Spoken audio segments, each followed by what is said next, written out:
This podcast was made possible by the generous support of our Patreon patrons. They provide us with the resources we need to produce each episode. You can join them at 90milesfromneedles.com/Patreon.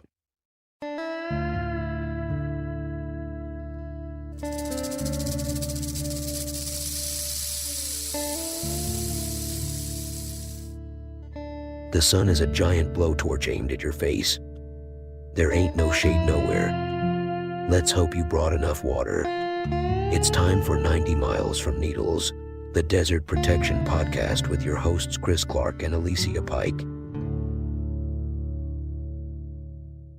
wave is expected to continue throughout the U.S. this week, and experts say it's likely dozens of other heat records will be set in the coming days. The first person died last Wednesday, August 18th, while hiking near Red Cathedral along the Golden Canyon Trail in Death Valley National Park. 60-year-old Lawrence Standback of San Francisco collapsed and died on the trail. National Park staff received a report of suspected heat stroke and CPR in progress at 1:40 p.m. Another person died along the same trail. Where temperatures there reached triple digits by 10 a.m. in the summer. Saturday, the National Park Service says 52-year-old Blake Chaplin was found near the Manley Beacon Formation.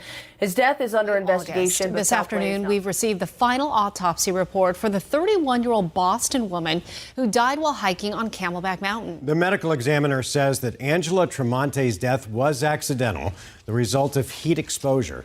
A sad reminder to always take proper precautions. Moving inside with breaking news out of Palm Springs, where a body has been found near the North Lichen hiking trail at the end of Ramon Road. This was the scene around 9 tonight when the investigation was just getting underway. The body was first reported around 8 tonight. Not clear if the person was a hiker or perhaps is dead tonight after collapsing in triple-digit heat along the Pacific Crest Trail. It started around 11:30 this morning on the Pacific Crest Trail near Highway 74. They said the woman was with another hiker when she passed out. She was pronounced dead on scene. One hiker died, another is in critical condition after getting stranded in extreme temperatures of the weekend. It happened on Saturday. CAL FIRE says it received a distress call from Borrego Springs, and when they arrived, crews found the two on a trail. One hiker died at the scene. A Borrego Springs firefighter also collapsed during that rescue. Officials say the temperatures there reached upwards of 115 degrees just that day alone. July 7th, Badwater, California, a highlight of Death Valley National Park, or maybe I should say low light. We are 282 feet below sea level. Though it is the beginning of July, a heat wave that socked in the entire western United States has passed within the last few days, and so at 7 p.m., the temperature here at Badwater was down all the way to 122 degrees Fahrenheit, about 51 Celsius. I should have brought a sweater. I am about a half mile from the pavement now, and that's about as far as I'm going to let myself get from the pavement. Still reasonably comfortable. However, the encrusted salt that has coalesced after thousands of years of concentration and drainage from the Amargosa River and its tributaries here, it's doing a really good job of reflecting the sunlight. And even though the sun's at a very low angle over the Panamint Mountains right now, the effect is not unlike being in a convection oven, complete with convection wind. When it's 122 degrees out and the wind is the same temperature, a breeze can actually make you feel like your hairs are being singed off your forearms. I think this is the first time I've ever been by myself at Badwater. On the road in from Shoshone, I saw no other vehicles until I got to Badwater, and there was one in the parking lot, and that one left about 20 seconds after I arrived. Those of you who are looking for a way to enjoy the California desert without the crowds, all you have to do is risk your life.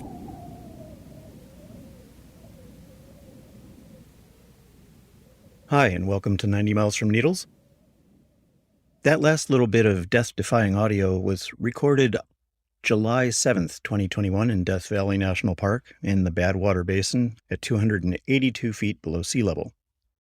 It is the lowest point in the Western Hemisphere that isn't completely covered by salt water. I was in Death Valley National Park on a work trip, and as it turns out, July 7th, 2022, a year since we recorded that, and the day when many of you will be hearing this, I will be in bad water again. We will see if this yearly custom of mine becomes an annual tradition. I have a conflicted relationship with heat, as we'll discuss in this episode. I recognize the danger that extreme heat poses to those of us who go outside. I don't take that heat lightly. I don't take the danger lightly. I do revel in it in a way that might well be similar to the way a base jumper revels in jumping off an extremely tall cliff. Heat is incredibly dangerous, as the first set of clips you heard underscores.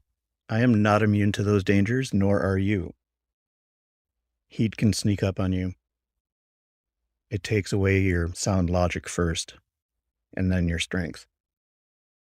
We're going to spend a lot of time in this episode talking about the threats that heat poses, because those are really important, and your paying attention could save your life or the life of someone you love. And that relationship, for me, is conflicted. I don't want to get sunburned in any ecosystem, and yet I'm really glad the sun is there. I'm really glad the heat is here. And our goal is to make sure we all can enjoy the heat for many years to come. About 10 years ago, I had this train of thought that has changed my life. I was thinking about somebody that had just gone out of my life who used to complain a lot about the heat. I'm not going to begrudge them that. I think if you're unhappy, you don't have to just suck it up. Yeah. You can express yourself.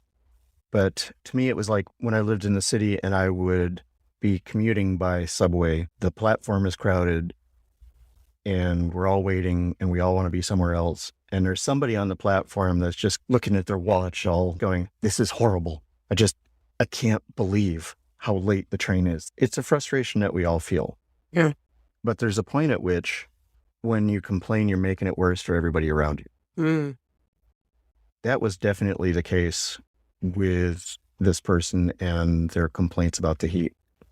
And I was thinking about that, how it could be 103 degrees out and I wouldn't notice being uncomfortable until they started to complain. So I thought, I wonder if that works in reverse. I wonder if I was just sort of existing in 103 degree heat, which is not really all that big here in the desert. It's downright comfortable. 103 degree heat, you might not notice it in the desert once you're used to the desert. Yeah.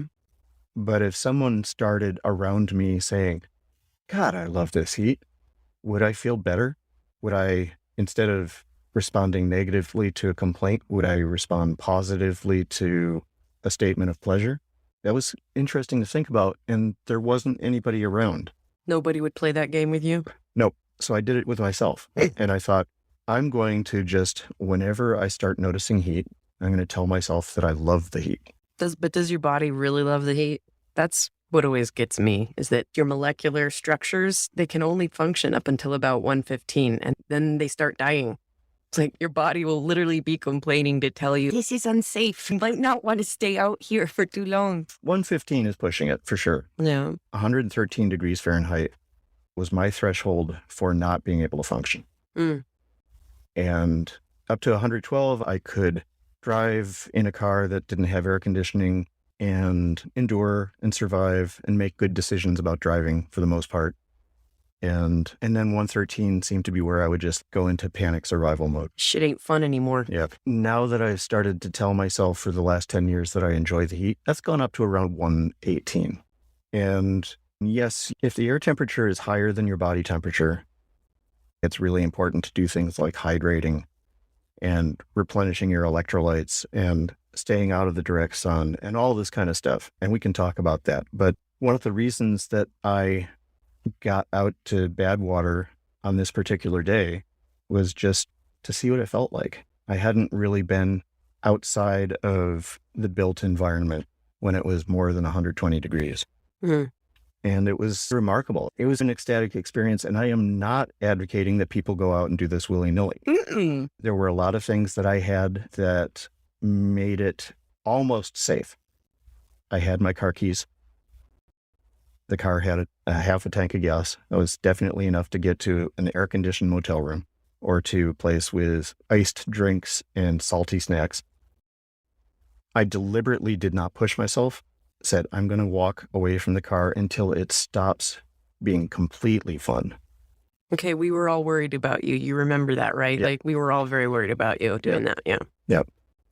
But I feel like if I'm describing the desert as a writer, if I am advocating for the desert, there's a range of experiences I need to have in order to really do it Fair enough. effectively and authentically. And I have no interest in sacrificing myself for the cause. When I'm out hiking, I'm the one that says, this 4-foot dry fall is a little bit much for me. Let's turn around. Yeah. That's what I do. So it was never, in this particular instance, about safety other than the drive there, which was the most dangerous part of the whole day. Yeah, getting in and getting out. But that said, we should talk about how you keep yourself alive when it's warmer than you want it to be. And this includes a bunch of things that you need to make sure and do. And it also includes a few things that you need to make sure and not do. Sure. I mean, water, obviously, top of the list. I think most of the year, 1 gallon per person per day. And in the summertime, if you're moving, it's 2 gallons per person per day, minimum that you should be consuming, not just having on hand in case.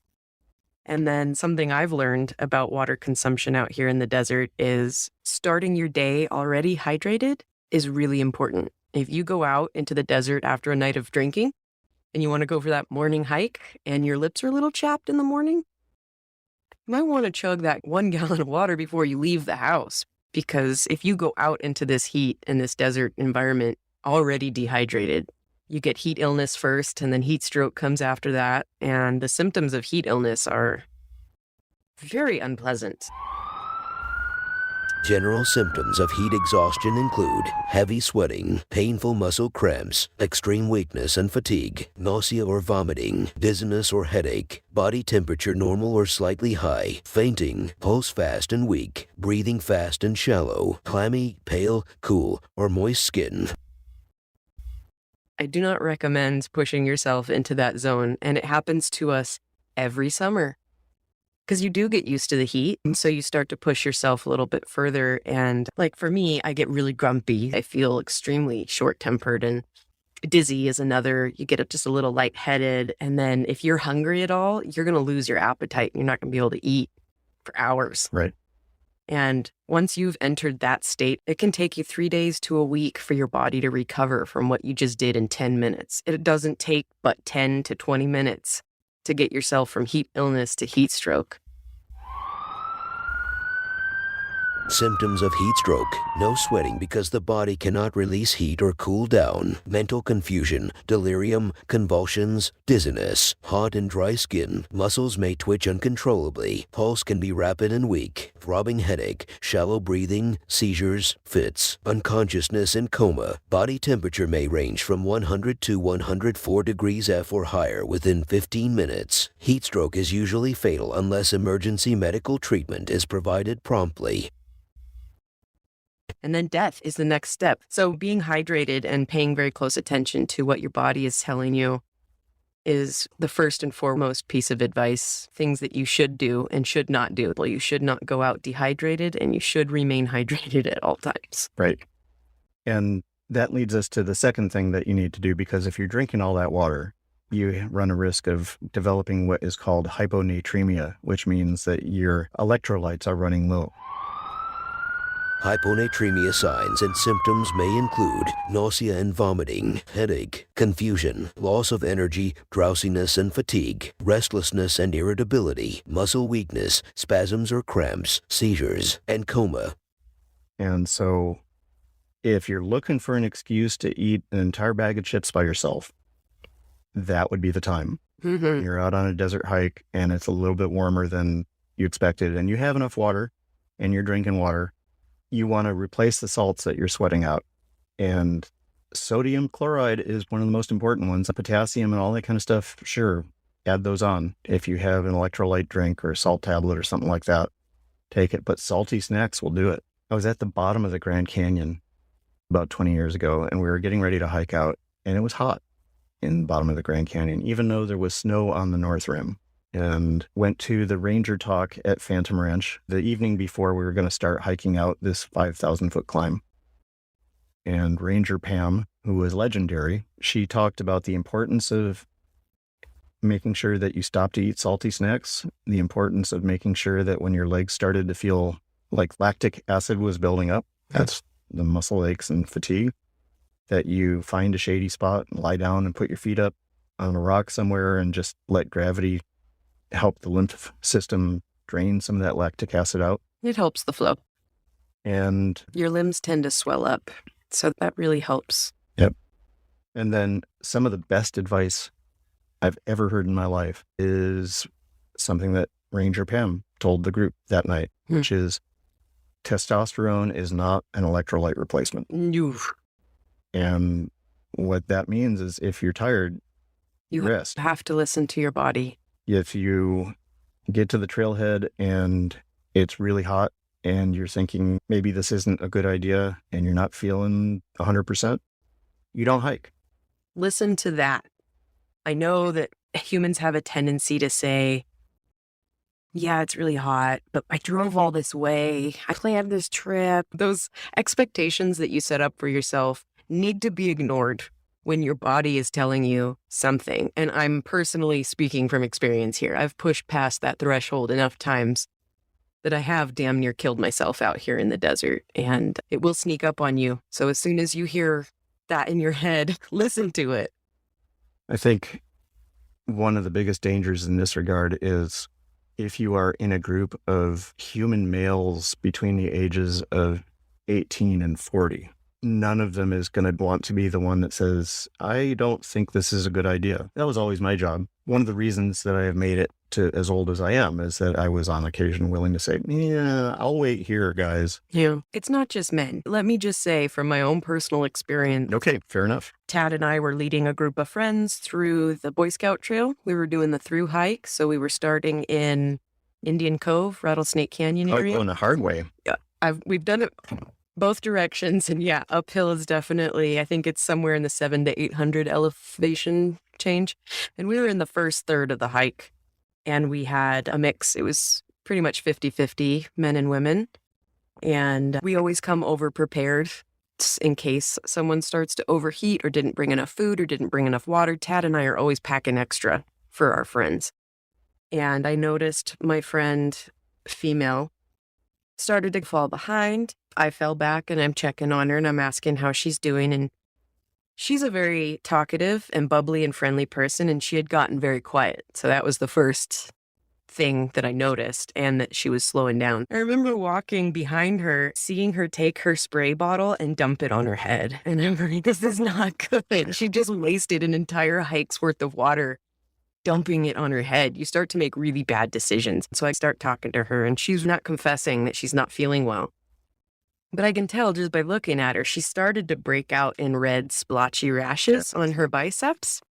So I said, everybody, we need to sit down and we need to take a break. And we had just hit the canyon where one of the canyon walls was providing a little sliver of shade. And I got her in there, and I bring cotton like scarves and oversized bandanas, and I bring spray bottles of water, and I bring extra water. So I moistened one of the cotton towels and I laid that over her, and and she said she was very open. I didn't want to tell you. I didn't want to say anything. I didn't want to slow down the group. It's really important to pay attention, not only to yourself, but to your friends, because they will try and just push through it. Yeah. Thinking to themselves, well, if everybody else is doing okay and keeping going, then I should too. And that is not true. We move as quickly as the slowest member of our group. There's never going to be anybody who needs to struggle to keep up. We will move as quickly as the slowest member in order to keep everybody together and everybody safe. Right. So men or women, doesn't matter. Everybody can be, your mental state can be usurped by the heat really quick. Yep. Yeah, which is why it's important. And this is not just when it's hot. It's for pretty much any reason when you're hiking in, well, anywhere.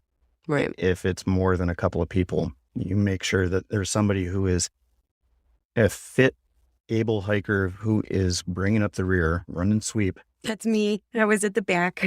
And because anything can go wrong. Yeah. One of the reasons that I like to hike alone is that whole toxic masculinity is striking. I'm going to be embarrassed if I say I'm too hot to continue hiking. I've gotten a lot better about that, and I've recognized that being chicken shit is a survival strategy. Yeah, but it's also a spiritual thing. I know that we both feel like going into nature is akin to going to church on Sundays for some people. So when you get to that place with nature, it doesn't matter how long you're there or how far you drove or how much time you spent. It's just getting there and being there was enough, and you don't have to push yourself. Right. And hiking in the desert in January is kind of like going to Unitarian church. And hiking in the desert in July, August is like going to Baptist church. And we'll be back after the break.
And we're back. How are you going to carry a gallon of water on a hike? It's tough. I have gone on hikes with people, some of them listening to this podcast, who are new to desert hiking and bring an amount of water that would be absolutely ample for a hike in the Santa Monica Mountains or in the Sierra Nevada on a nice day.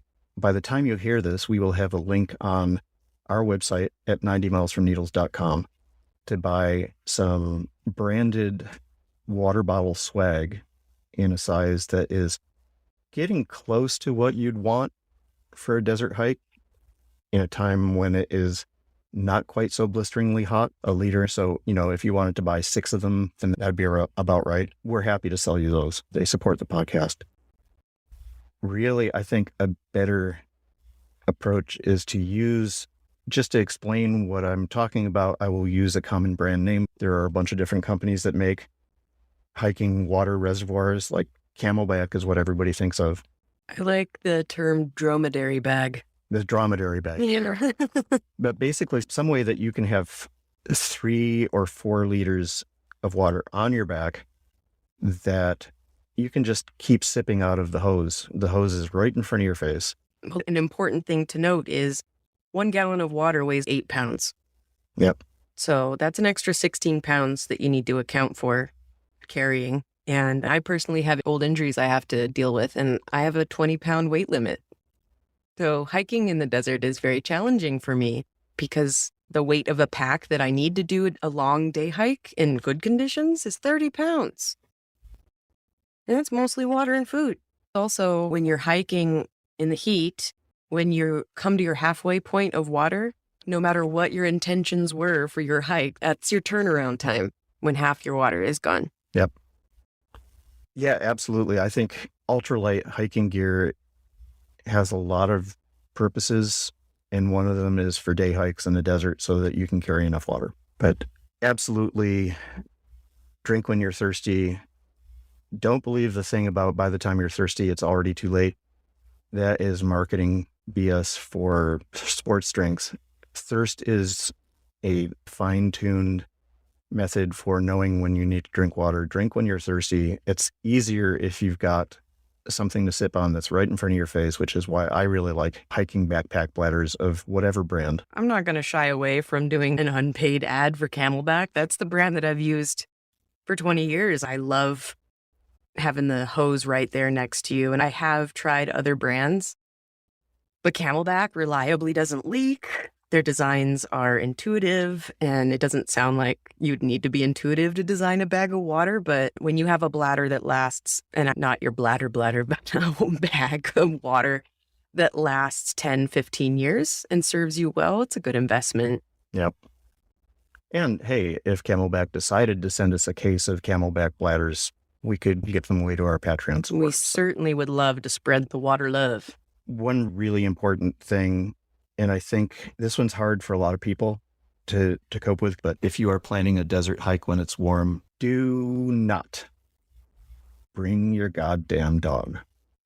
And I am saying this about 10 feet from my desert dog, Heart of the Mojave, in the presence of my beloved co-host who has an entire pack of desert dogs. And first off, a lot of places where dogs are not allowed on trail, even if it's a really comfortable temperature. For the record, dogs are not allowed on any trail in Joshua Tree National Park. They are allowed on roads and the Oasis of Mara Loop. That's like the only trail that I know of that they're legally allowed on. Yep. There are places in other national parks where dogs are allowed. It's your job to do the research. But don't even bother. If it is between May and October, do not bring your dog on the trail. Even if it is a short hike, even if your dog has happily done 13-mile hikes. Even if your dog is wearing special booties. And you should only consider letting your dog outside in the desert pretty much if they're wearing special booties, if you're going anywhere that's paved. Hart could sell her feet to the mining industry. She could walk on gold ore and crush it. Yeah. We still are very conscious of the fact that when it's 100 degrees out, the soil temperature is 130. Ugh, my little Scout Biscuit, he just turned a year old. So his first summer, he was between infant and 3 months. So he was completely sheltered from the desert. And this is his first real summer getting out. And it's been pretty moderate this year. It was over 110 yesterday at our house, but that was the first day that I've seen it's getting excessively hot. But poor little Scout, just putting myself out there as vulnerable like everybody else. I know the desert, know the heat, I know our limitations. I'll be dipped. I took them out on a little walk and we didn't get very far, and it's sand. We're out in the creosote flats. And Scout starts doing the dance where they hold one paw up for about 3 seconds, then they put it down and they hold up another paw and then they put it down, and then he was so cute. He was rolling onto his butt cheeks and trying to just put his little back feet up. So he was sitting like rolled up with his heels were touching the ground, but his little feet were up. And I said, okay, buddy, let's turn around and run home. We were not that far from the house, but it's hot. So you got to pay attention to your dogs. Yeah. And lastly, even at night, this time of year is when the snakes are out. Mm-hmm. And most of the snakes are not going to bother you. But if your dog isn't either trepidatious or trained to avoid rattlesnakes, it can end in tears. So just don't bring your dog on a hike. I'm 100% sure that every year that I've lived out here, I've seen a news report that a dog has died. Every single year.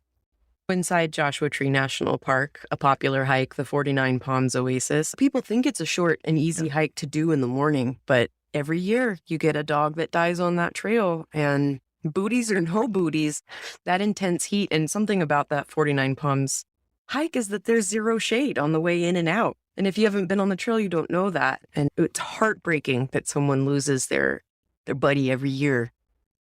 Yeah, similarly with the same park, the Lost Palms Oasis Trail. I almost heat stroked and died on that the last time I went on that trail, and it wasn't even summer. Were you wearing your booties? I had my booties on and I had my cotton scarves and everything. I had to retreat under a boulder and stay there until I calmed down. That was rough. That's a great trail too. It's just gorgeous.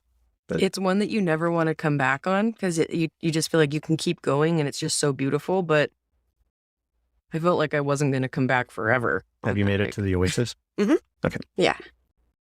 Is there anything else we're missing about desert safety hiking? I think letting people know where you're going, letting people know where you are, and sticking to your schedule is a good idea. I have a locator beacon that allows me to text Lara with my whereabouts, and I can set it up to ping her every hour or 3 hours with my exact location so that she can get a sense of what I'm doing. For me, satellite beacons that's a little pricey. So that's out of my range of equipment that I would keep on hand. That's cost prohibitive for a lot of people. But I always have one solid contact back at home. And for me, it's my mom. She cares very much about me, so she's paying attention. So find your person back at home who's not with you on the trip. And I have always given her the same data. This is where I'm going. So she has my schedule of events. This is the time I intend to be home, and I will send you a message that I've returned safely. 3 really important data sets: when you're leaving, when you're coming back, and where you're going, that can narrow down where a search and rescue crew may need to look for you. That's how you want to give that data. Mm-hmm. And it has worked so wonderfully every time, because if I'm an hour past check-in, she's texting, is everything okay? Are you okay? And that's what you want, because if it takes people a couple of days to realize that you're missing, you're not just missing anymore. You very well could be dead. Yep. And you bring up something that's another really good reason to be especially careful this time of year in the desert if you're doing any kind of walking around outside. And that is search and rescue folks also get injured. They go through a lot to go out and find people that weren't prepared, that got in over their heads. And they will keep looking for you until it's beyond not safe.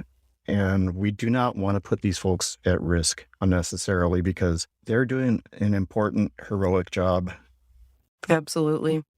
And they're volunteers out here. These are not paid. These are people doing it on their own time. They train on their own time. They come and rescue you on their own time. They get up and leave their lives to descend deep into the desert to try and find these folks. Yep. I think one of the other important aspects about hiking or being in the desert in the summer, and advice that I would give, is your clothing choices. I moved from San Diego, where when it was hot, we'd wear shorts and tank tops to get air around you and air out. But if you look at the Middle East clothing styles, it's not strictly religious or cultural. It's environmental. Those long white cotton dresses that men and women wear are like the pinnacle of desert clothing. I tend to wear my long sleeves year round. Even when it's 122 outside, I put on a sun shirt, a real thin bamboo or cotton top that just protects my skin from the sun. I cover up, and it seems antithetical to it's hot. You want to take your clothes off. But a trick that I developed, because we are homesteading, so we have to work on stuff year round, whether we like it or not. If something breaks, we don't call in the repairman, we repair it ourselves. And several years ago, I developed this formula where I would put on my clothes wet, wring out my shirt in the sink. I'd get it totally soaked and then put it on. And that's hard. It's very uncomfortable. But then when you go outside and it's 122, it's like your own personal air conditioner. And within 10 to 20 minutes, my clothes are completely dry. And that's my memo to go inside, get my shirt wet again, hydrate, and then I can come back out. And that's how I regulate my outdoor time, is once my shirt is bone dry, I'm going to go get wet again. Yep. Also, choice of hat is really important. You want something with a brim that covers the back of your neck. I tend to go with ridiculous Scala cowboy hats. Actually, the one in our logo is based on one that I like to wear. But even those don't have a big enough brim. They're better than nothing. There is no hat that is too wide-brimmed and dorky for you to wear it as a safety precaution on a desert hike. Heat is an issue. Air circulation is an issue. You don't want to get overheated and just have all the heat reflecting off the ground onto the brim of your hat and then radiating back in your face. Having a little bit of breathability is important. But you want to wear something, and a hat can mean the difference between life and death, even just in your being able to see things in the desert and not have just a ton of glare hitting your eyeballs from the bright sky. Hats are important. And you want shade on the back of your neck. I think the best way to sum all this up is that we thoroughly understand the desire to go hiking in the desert during the hottest part of the year, challenging oneself. And it's also, this is when nobody's out here. As a resident, I love the summer the most because it's quiet. The roads are empty, all the places you want to go. Us locals all know that the summertime is the time to go where you won't have to wait in a 2-hour line to get food at our favorite eateries. Yep. But that's also a draw for people. It's quiet out there this time of year, so let's go. But just think about this. You're listening to a podcast put out by two of the most avid desert hikers you are ever going to meet. And neither of us is going to do a 10-mile hike anytime before maybe mid-October. That's some spring, fall, and winter business. Yeah, a couple miles, if you're in good shape, that can be fine. Depends on the temperature. The piece that we played that I recorded at Badwater last summer, a mile was my absolute limit. It was a half mile out from the car and a half a mile back, and I was ready to sit down and drink a bunch of water and get in the air conditioning by the time that 1 mile hike was over. Part of why we like the desert is because it is the way it is, and part of the way it is hot. It's not all deserts. There are cold deserts. The Great Basin Desert doesn't... I don't know, Chris. Speak for yourself about liking the heat. I'm just always saying. You like the heat. I was leaving room for people not liking the heat, but we like the desert the way it is. Yeah. And one of the reasons it is the way it is... Okay, fair enough. Fair enough. And so when you move here, you have to be ready for the heat. And you have to have strategies for making it livable. There's a reason that people in hot countries have traditions like the siesta, where everything stops for 3 hours in the middle of the day. It's something that I think we should adopt here because I like to take a nap in the middle of the day. I like to sit around and drink cold, tasty things and not get much done. I like that when it's not hot too. But yeah.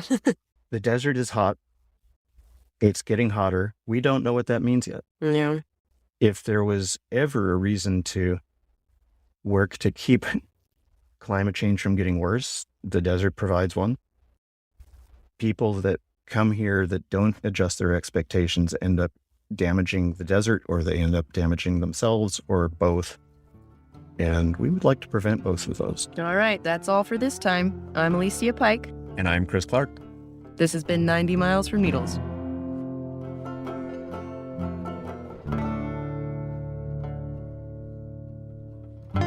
This episode of 90 Miles from Needles was produced by Alicia Pike and Chris Clark. Editing by Chris. Podcast artwork by our good friend Martine Mancha. Theme music is by Brightside Studio. Other music by Slipstream. Follow us on Twitter or on Instagram at 90mi from Needles. And on Facebook at facebook.com/90 miles from Needles. Listen to us at 90milesfromneedles.com or wherever you get your podcasts. Thanks to our newest Patreon supporter, Mike Stillman. Support this podcast by visiting us at 90milesfromneedles.com/Patreon and making a monthly pledge of as little as $5. Our Patreon supporters enjoy privileges including early access to this episode and an exclusive Joshua Tree National Park campout in September 2022. Crucial support for this podcast came from Tad Coffin and Laura Roselle. All characters on this podcast will show you something different from either your shadow at morning striding behind you or your shadow at evening rising to meet you. I will show you fear in a handful of dust. This is Bouse Parker, reminding you that testosterone is not an electrolyte replacement. See you next time.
Sit, Heart, sit.